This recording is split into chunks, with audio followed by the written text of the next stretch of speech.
This week, we are talking about Maestro. I think that I liked that they didn't just focus on Leonard Bernstein's accomplishments, but they really focused on his relationship with his wife, Felicia. And the story really centers around her.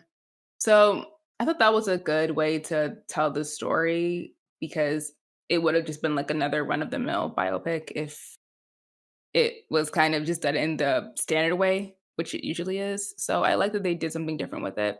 What I liked about this movie was one, the performances. I thought the performances were great. I think Bradley Cooper did an amazing job, like really disappeared into the role. Like he was so good in it. One of his best performances, I will say.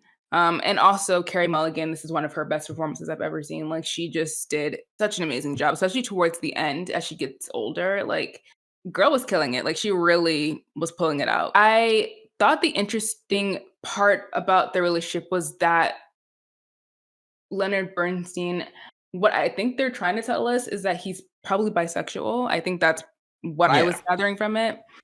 And how you navigate being that sexuality in the 1940s and 50s. It was kind of just safer to be married to a woman. So like there wasn't questions and stuff like that. The guy who he's having an affair with, Matt Bomber, also gets married at a certain point, and it's almost like he doesn't really want to do it, but it's just you have to kind of, and Performance. that society is like you have to conform. So it's really, so I thought it was interesting that they didn't focus on that completely, but they did kind of put that in there so you knew like this is what they were up against. He is in a relationship with David and I guess David's wife at one time, and then he calls things off with David when he starts getting his attraction for Felicia and gets married.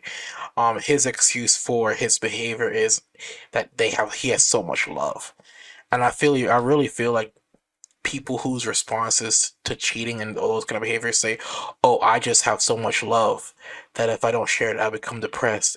You're not functioning as a responsible adult in the ways that you should. I really do like that Felicia was also an actor, and so you have these two artists living together, working together in a lot of cases. Like he would write things and she would help him out. Like they were very much a team. She had to sacrifice a lot of the things that she wanted to do in order to be with him because he was the great Leonard Bernstein. He was iconic, a genius.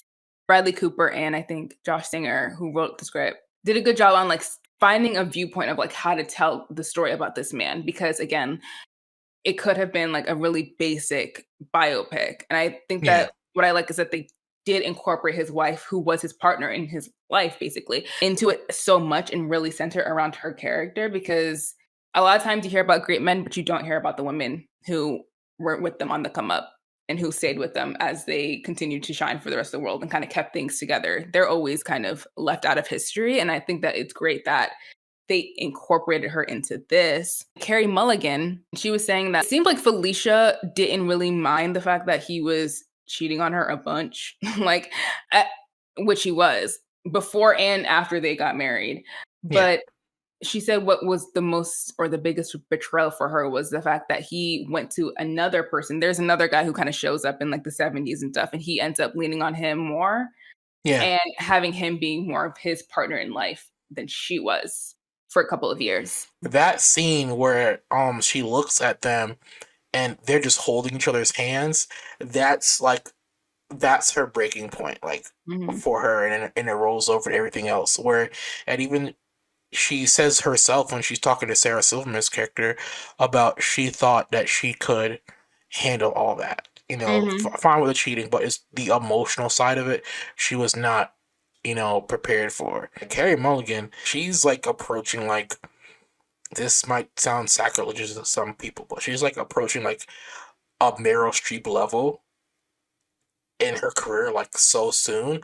It's like really undeniable. I think the way that they approached this film was almost like a play where it's like really long takes.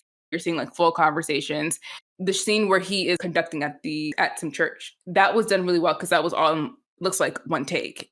And everything, and there's so many components to it. Like he really had to like learn how to conduct just to do that scene. This movie was shot on film, on Kodak film. They used Panaflex Millennium cameras. Uh I think The Dark Knight Rises or Dark Knight was shot on one of those. Of course, Saltburn, a lot of No Time to Die. It is a well used camera and film. My thing on it, like I understand they wanted to kind of format everything as far as the aspect ratio as the time evolves, as you know, it's like the 1940s, 50s, everything is black and white and everything is kind of more 4:3 ish. My thing is because it's still did not, even though it's shot on film, the level of camera is so intense, it did not feel the same way. Like, I know they're going to mimic the filming and the look and feel of, you know, movies from that day and age, but I guess because it's still kind of digital-esque, the natural film grain that occurs in film was not on this picture because I think it's revealed that Netflix removes film grain on streaming for, Mm. I guess, for bandwidth issues. So because it was so highly detailed without the film grain being removed, I couldn't get immersed because I'm thinking, okay, this is not supposed to be 1940s, 1950s. I want to mimic and, you know, the camera movements and the frame rates in a way to mimic those things, and I wasn't getting. I wanted like the shooting style to be that way, because if you're gonna go that far to have the aspect ratios and your color palette as far as, you know, being black and white, and as it transitions to color, and you want to also be a part of a story, I hated it. I love the transitions in the beginning of the movie because they use a lot of Texas switches to change locations, and the frequency at which they use them, you don't really see that often in modern Hollywood. It's like an old Hollywood technique, not really used that much, and I love the fact that he used it because it really showed they were thinking on another level to show the passage of time and the changing of locations and stuff like that. The camera is just the look of the camera. Just I couldn't get fully immersed in the story on that. I don't know. That's just me. I think Bradley Cooper did a amazing job with the Yeah, material, but in terms of like, did I connect deeply to this character? Not really. Do I feel like I know their version of Leonard Bernstein? Not really. So I don't know. I kind of left not feeling much after I watched this. I feel like Tar did this way better, yeah, and but it's way better, not even way a real better, person, way not better. even a real You conductor. know, and the thing about this, and this movie is weird because it's biographical romance drama, but then some advertisers call it a musical, like, and Mhm. that's the thing. Like, I'm thinking, all right, cool. I'm gonna get knowledge on Leonard Bernstein, one of the greatest composers in in film history. I'm gonna get, you know, part of his inspiration on creating and composing some of this stuff. Didn't get none of that, and that's something I would have loved to actually gain insight for. In this movie, I thought everybody's like mid-Atlantic accent was perfect. And the thing with mid-Atlantic accents, it is so hard to do because nobody talks like that All right. anymore. One of the discussions that have come out of this movie is the fact that like it seems like he very much wants an Oscar and that this is a very Oscar baity kind of Yeah. movie. I think he wants his work to be discussed in a similar vein as a Scorsese or as a Spielberg. And I'm not saying it can't, but I'm just thinking maybe let's like not do all the jobs. I think it's smart that he's doing this, that he's producing more. I think that that's great for him. And I do think that this movie is like good. It's not like the best thing I've seen, and I guess it didn't leave me feeling much either. I was just like, yeah, this is a good movie. This will definitely be nominated for stuff. People will definitely be talking about this because it's that kind of It's film. kind of those small directorial slash editing issues that I have a tick with are my only glaring issues with this project. Like, other than that, I think he did like an amazing job. Did you like that clip? Well, you can listen to the entire podcast because the 16mm Film Crew podcast is available on all major podcast platforms.